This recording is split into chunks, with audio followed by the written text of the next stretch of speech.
The manager posted a response in the lodge's defense. He made the point that the lodge is a national park where there's a greater chance that animals would be in or around the property. And all the animals in the park are protected, including mice, so the lodge is limited in what they can do to prevent them from being in the rooms. The Park Service doesn't allow them to kill the mice. I said to Karen, "Why are you making such a big deal about this? I'm sure there have been times when mice were in our hotel room at night, maybe even running across our bodies, and you didn't know it."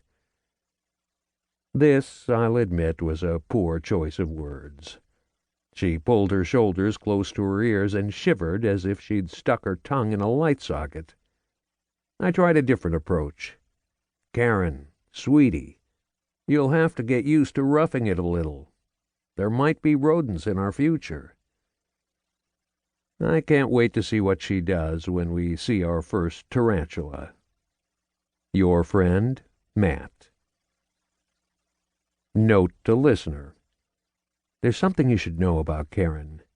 She's not a fan of rodents. She didn't like them before, but after her close encounter with a squirrel a few years ago, she wants nothing to do with them. One spring day I was away on a business trip. Karen was home with the kids. It was a warm afternoon, and she was sitting with our son Matthew at the computer in my office. The kitchen door that leads to the backyard was open. They were reviewing a homework project when they heard what sounded like fingernails scratching on the hardwood floors in the kitchen, followed by a thumping gallop from our cat's socks. An instant later, a squirrel raced into the office with the cat at its heels. In a panic, Karen grabbed Matthew and the cat and ran out of the office, slamming the door behind her.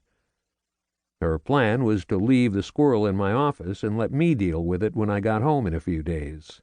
The homework could wait. However, 30 minutes and 2 glasses of Merlot later, Karen saw the flaw in her plan. She wasn't worried so much about sticking me with the task of removing a hungry, pissed-off squirrel from my office as she was the possibility of the squirrel shredding everything in there before I got home. Or worse, she feared the house would permanently smell of dead squirrel. There was a decent chance her scream had given it a heart attack. Luckily, the window in my office was open that afternoon. The only problem, there was a screen in the window. Karen figured if she could remove the screen, the squirrel, if it were still alive, would find its way back to the great outdoors.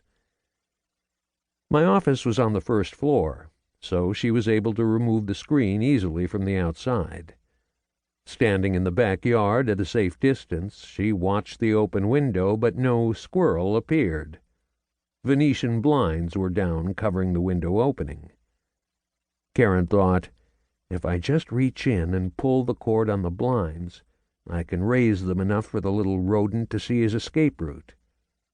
Taking deep breaths while standing on the 3rd rung of our stepladder, Karen thought through exactly what she had to do. Raise the blinds with one hand, pull the cord with the other, lock it in place, and get the hell out of there. No problem. The squirrel was no doubt cowering in the corner. Not quite. As soon as she raised the blinds, the squirrel, according to Karen, who was the only witness, saw daylight and flew through the air, landing on her head. Its toes were caught in Karen's hair as it made a desperate attempt to free itself. Karen said, "It was running in place on top of my head." She fell off the ladder and ran screaming through the backyard, with the squirrel stuck to her head. I'm sure it was only a few seconds, but time stands still when there's a squirrel on your head. It eventually freed its claws, jumped off her head, and ran away. Sue was the first person Karen called after she calmed down enough to speak. They discussed the situation thoroughly and agreed that shampooing several times with Head and Shoulders, rubbing the tiny scratch marks on her scalp with alcohol, and drinking the rest of the bottle of Merlot were the proper steps to prevent rabies. I was her second call. Karen gave me a second-by-second recounting of the event, complete with sound effects and a graphic description of how the squirrel